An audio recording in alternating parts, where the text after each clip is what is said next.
Well, good morning, viewers. Today we have a 2017 Garageman's Companion 2500 HD with the 6.6 Dirty Max. It's the L5P variant, and it has a Nox Sensor 2 code. Let's have a look at the codes.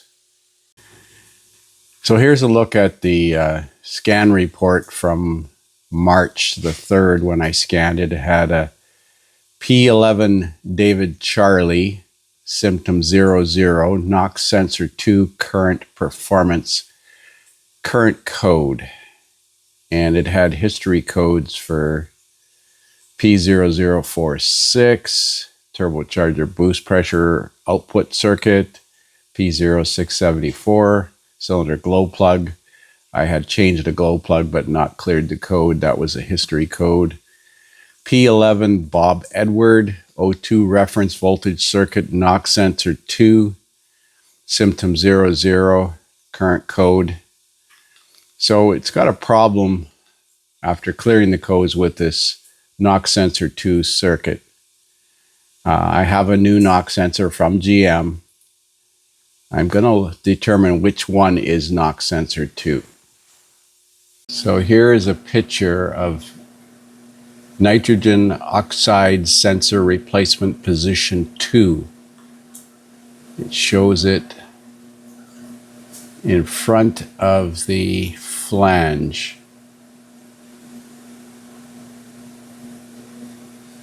That's a pretty shitty picture. Now is that... And it's on the outside of the frame rail? Yeah, it looks like it's on the outside of the frame rail. So let's have a look at the truck.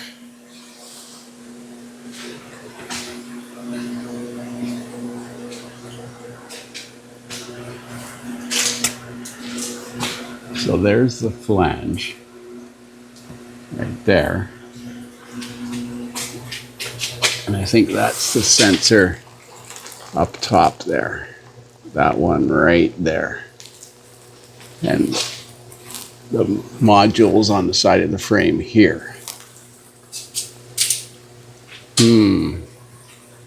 Not a lot of room. Well, we'll get the oxygen sensor socket out.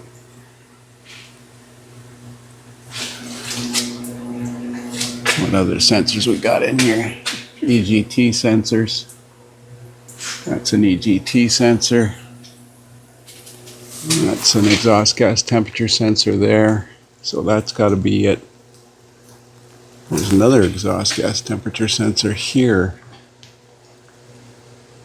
Or maybe that's something else, but that's the sensor anyway. So let's look at the new one. So there's the part number of the new one I got from the dealer.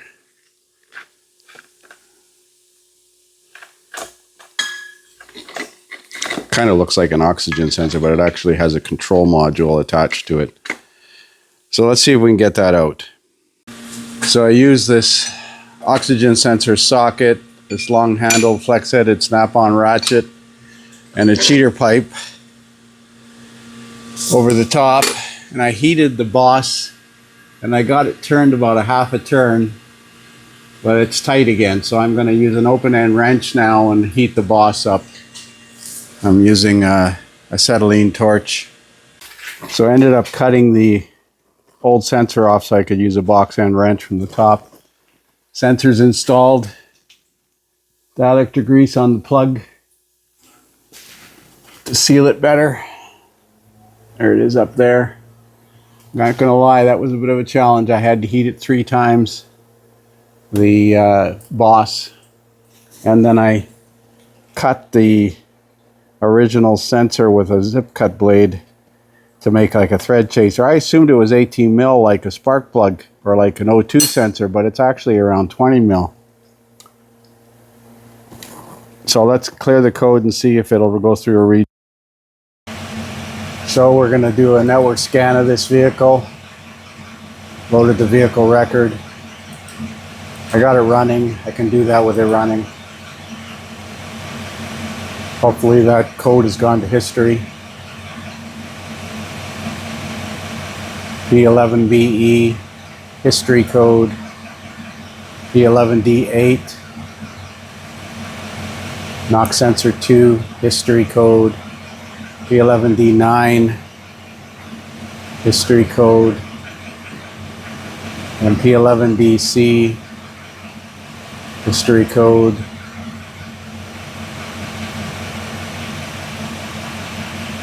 Current trim circuit high voltage, fuel pump flow control performance. That's a new code.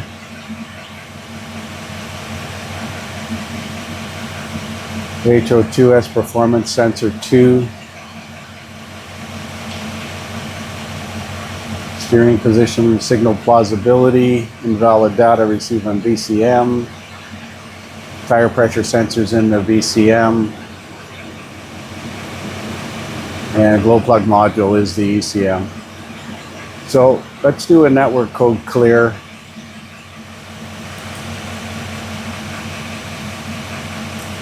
Clear all codes. Cancel this notification. Key on, engine off. Okay, let's do what they say.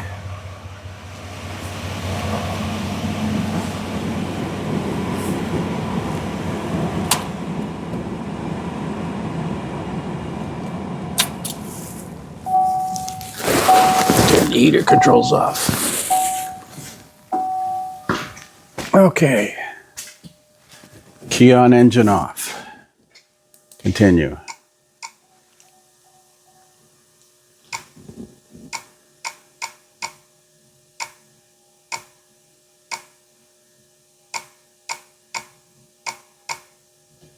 Okay.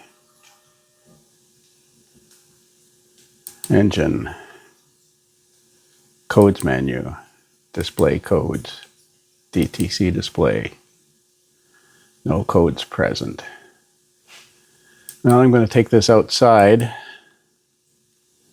and see if we can do a forced regen, because it hasn't probably run one for quite some time, because this has been an ongoing problem for several months now. Functional tests, filter tests, output tests, reductive system malfunction, cylinder power balance, tamper warning, VIN. Probably this test here. Regeneration enable,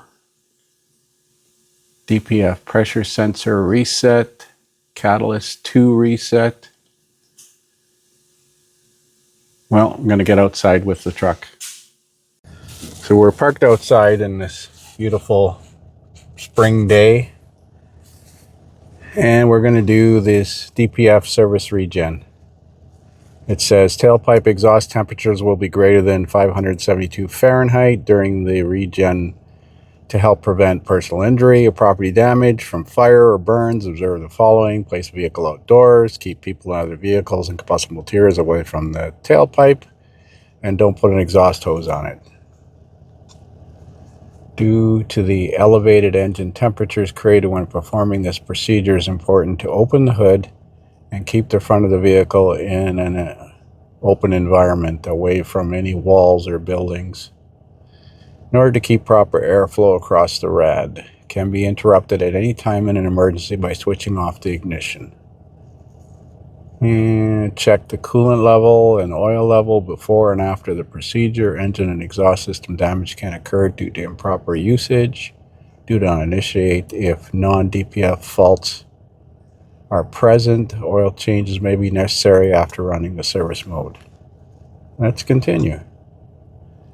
Do not leave the vehicle unattended. Apply the parking brake. Start the engine. It can take up to 20 minutes.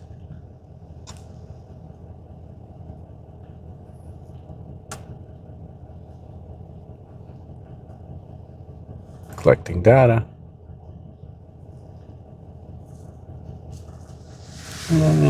Click on.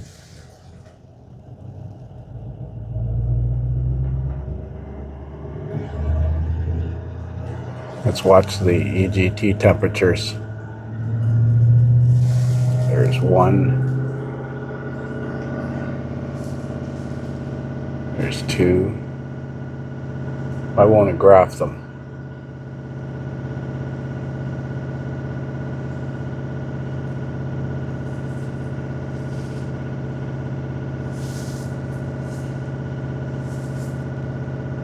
There's 5 EGT sensors. Oops.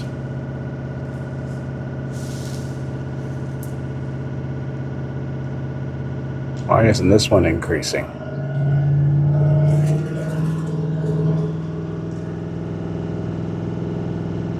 That one seems awful cool.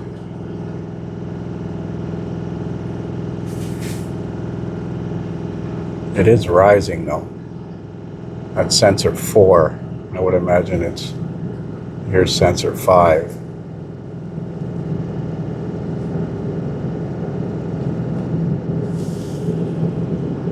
So sensor, there's the cooling fan.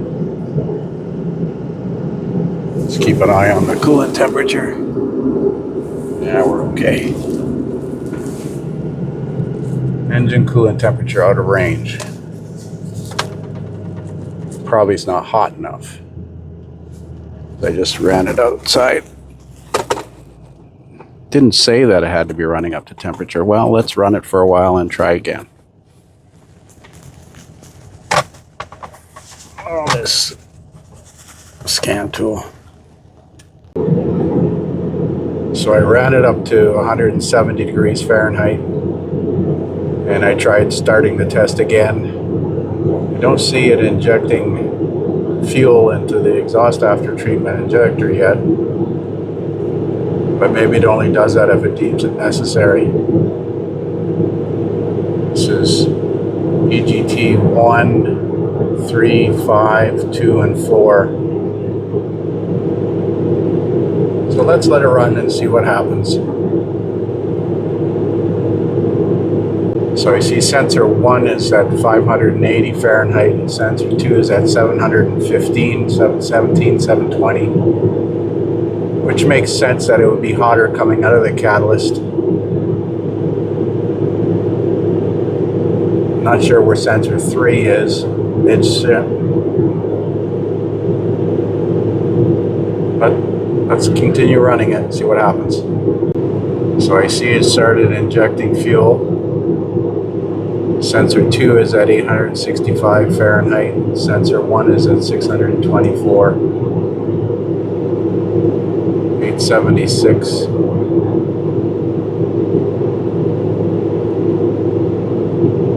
Curious how hot it's going to get. Sensor 4 is at 1130 degrees. Starting to ramp down the injection amount. See it up here, 16%. 960 and 1150.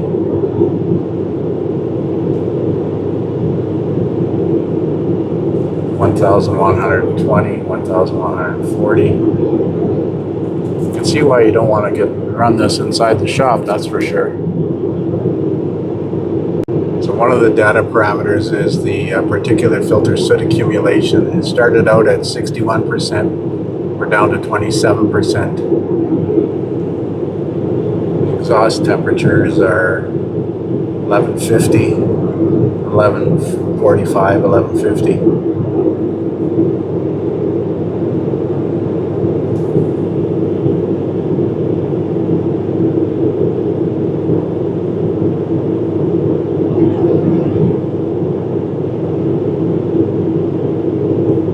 Been running for about 10-12 minutes now. Well, the calculated particulate filter soot load now is down to 4%, and temperature is still 1150 on sensor 5 and sensor 4, and we reduced the injection command down to 10% now. Now it's at 4%, so 4% load, or soot load. And we started out at 61%. There's a calculated from the pressure differential sensor and then calculated from other engine data, it says.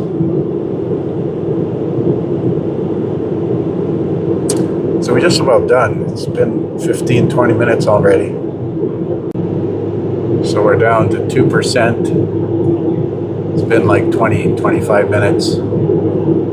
I'm not sure if I have to end release control or if it's going to automatically stop when it hits 1 or 0%. We're down to 1%, so I'm going to release control.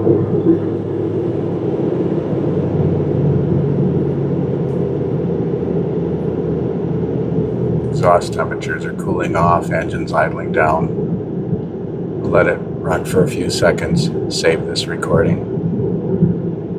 So let's scan for codes one last time. DTC display, no codes present. So we'll give it back to the customer now, and he can drive it for another few months until something else breaks. We'll call this one fixed for now. Thanks for watching. So I noticed one of the ears had corroded off of this module assembly on this Nox sensor. So I pried the back off of it, and we can see why it failed. Salt water got past the seal. This is aluminum and it's bolted to the steel frame. So we get galvanic corrosion, oxidizes, and it got past the seal. You can see the corrosion in there. That's just poor design quality. Could have epoxied this whole thing, sealed it better. $500 part, and there's two of them.